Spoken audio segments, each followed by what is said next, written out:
కృష్ణకుమారి గారు నమస్తే అండి. నమస్తే అండి. మేడం, నామినేషన్ల పర్వం మొదలయ్యింది. అందరికీ తెలిసిందే. వడ్డించేవాడు మనవాడైతే 2 గారెలు ఎక్కువేస్తాడు అని అంటా ఉంటారు. హ్మ్. అలాగే ఇప్పుడు ఎలక్షన్ హ్మ్. కమిషన్ కూడా ఎవరికి వడ్డిస్తుంది? ఇటు టీడీపీకి వడ్డిస్తదా? లేదా అటు వైసీపీకి వడ్డిస్తదా? దేనికంటే మనందరం గుర్తుంచుకోవాల్సిన ఒక రూల్ ఉందండి. మీ హ్మ్. ఎన్నికల అఫిడవిట్‌లో మీరేమన్నా మీ పేరు మీద ఉన్న కేసులు, పోలీస్ కేసులు కనుక పూర్తిగా అందులో లిస్ట్ చేయకపోతే మిమ్మల్ని డిస్‌క్వాలిఫై చేయొచ్చని కొత్తగా ఒక రూల్ గూడా ఉంది. ఈ రూల్‌ని అడ్డం పెట్టుకొని ఏమన్నా తొండాట జరిగే అవకాశం ఉందా? ఏమంటారండి? ఇప్పుడు టీడీపీ శ్రేణులు మొదల్లో కొంచెం బీజేపీ తోటి పొత్తు విషయాన్ని అసంతృప్తి వ్యక్తం చేసినప్పటికీ కూడా క్రమక్రమంగా బీజేపీ తోటి పొత్తు విషయాన్ని అంగీకరిస్తూ ఏమైనా సరే ఇప్పుడు మనకు బీజేపీ కూడా ఉంది కదా, మనం ఎలాగూ ప్రజాబలం ఉంది, అలాగే ఉమ్, అక్కడ దగ్గర నుంచి వాళ్ళ దగ్గర బీజేపీ నుంచి ఒక అంగబలం వస్తది అనుకున్నారు. ప్రజాబలము, అంగబలము, అర్థబలము ఉంటేనే ఎవడైనా, వ్యూహము ఉంటేనే గెలుస్తాడు కదా.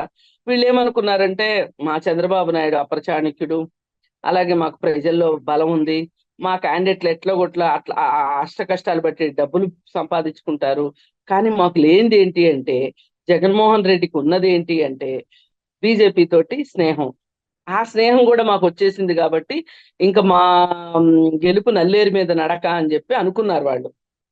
అనుకుంటే చూడబోతే వాస్తవ రూపంలోకి వచ్చేసరికి ఎలా ఉంది పరిస్థితి అంటే పూర్తి తారుమారుగా ఉంది.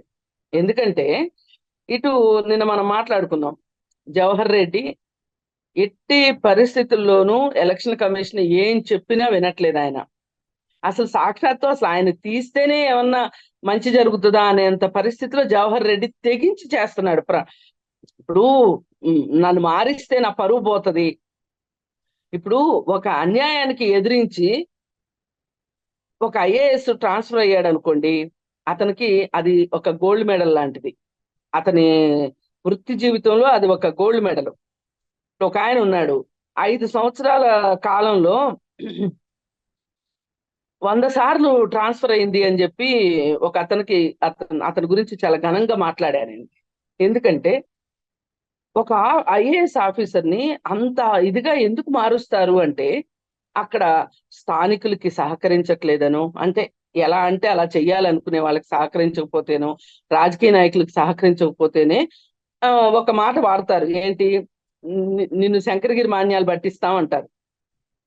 అలాంటి ఆఫీసర్లు ఉన్న మన దేశంలో, కానీ ఇలా సిగ్గు శరం లేకుండా, చీము నెత్తురు లేకుండా, అసలు ఎలక్షన్ కమిషన్ చెప్తే కూడా వినని అంత పరిస్థితిలో జవహర్ రెడ్డి ఉన్నాడు అంటే, ఇలాంటి జవహర్ రెడ్డి మనకు సిఎస్ ఒక్కడే కనిపిస్తున్నాడు. కానీ మీరు వెతకండి, డిపార్ట్మెంట్ ప్రతి డిపార్ట్మెంట్ లో జవహర్ రెడ్డిలు ఉన్నారు. ఇప్పుడు ఆ ఆ, ఒక అతన్ని రాజేశ్వర్ రెడ్డి అని ఒక అతను ఉన్నాడు. అతన్ని కేంద్ర సర్వీసులు వాళ్ళు రిలీవ్ చేయరా బాబు అని అడుగుతున్నారు. నాకు కుదరదు, నేను చేయను, ఇప్పుడు నేను చాలా బిజీగా ఉన్నానని చెప్తున్నాడు జవహర్ రెడ్డి.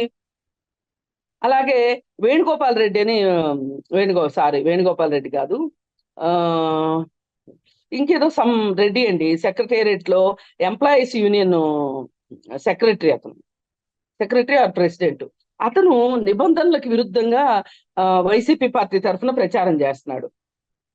అతన్ని కొంచెం కంట్రోల్ చేయాలి అని చెప్పి ఎలక్షన్ కమిషన్ చెప్తే ఉలుకు పలుకు లేదు. మరి ఇలా చేస్తున్న జవహర్ రెడ్డి, ఇంకెంతమంది జవహర్ రెడ్డిలు ఉన్నారు కింద నుంచి పైదాకా అని మనం చూసుకుంటే గనక, మరి ఇలాంటి ఫిర్యాదులు వెళ్తుంటే కూడా ఇప్పుడు ఏదైతే అంగబలం ఉంది మనకి, బీజేపీ అండ ఉంటది అని టీడీపీ శ్రేణులు అనుకున్నాయో, ఆ అండ కూడా కనిపించట్లేదు. ఇంక ఈ పొత్తెందుకు అనే నిస్పృహలోకి కార్యకర్తలు జారిపోకముందే హైకమాండ్ దగ్గర గట్టిగా కూర్చొని చంద్రబాబు నాయుడు మాట్లాడాల్సిన సందర్భం వచ్చేసింది ఆల్రెడీ. దీనికి ఇంకొక కారణం ఏంటి అంటే, మన ఎన్నికల అఫిడవిట్ లో ఎవరికి వారు వ్యక్తిగతంగా వారి ఆస్తులు, వారి అప్పులు, వారి సంతానము, వారి భార్యలు, వారి భర్తలు ఎంతమంది ఉంటే అంత క్లియర్ కట్ గా అందులో రాయాలి. వాటితో పాటు ఏం రాయాలి అంటే, నీ మీద ఏమైనా పోలీస్ కేసులు ఉన్నాయా, అనేది కూడా రాయాలి కంపల్సరీగా. అయితే మరి పోలీస్ కేసులు ఉన్నాయి అని చెప్పి ఎవరు ఇవ్వాలి? పోలీస్ శాఖ ఇవ్వాలి. పోలీస్ శాఖ ఇవ్వట్లేదు. ఒక పక్కన సమయం మించిపోతుంది. పోలీస్ శాఖ ఇవ్వకపోతే ఏం చేయాలి చెప్పండి? ఒకవేళ నాకు పోలీస్ శాఖ ఇవ్వలేదు కాబట్టి నేను వివరాలు ఇవ్వలేకపోతున్నాను అని రాస్తే ఒప్పుకుంటారా? ఆ క్లారిటీ కూడా లేదు. లేదు, అసలు ఎందుకు ఆమ్, ఆ, ఇవ్వట్లేదు అనే దానికి సమాధానం లేదు.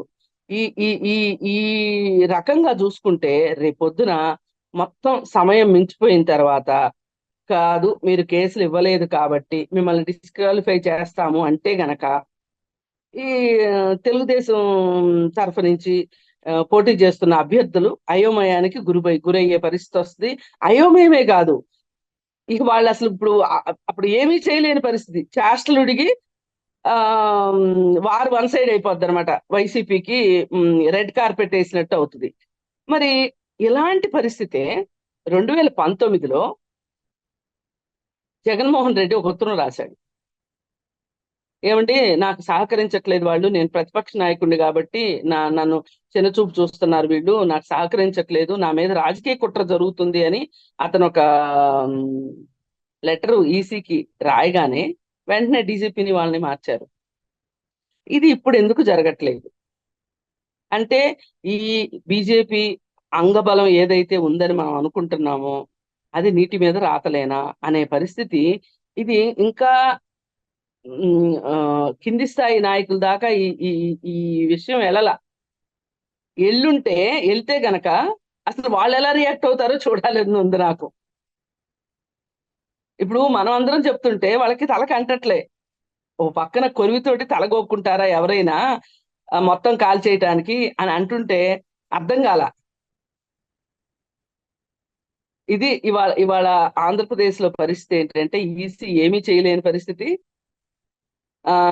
ఈసీ చేతులన్నీ కట్టేసేసి మొత్తం అన్ని తీసుకెళ్లి కేంద్రం చేతిలో పెట్టి, కేంద్రమే ఒక ఆట ఆడిస్తుందా జగన్మోహన్ రెడ్డిని పావుగా చేసుకుని.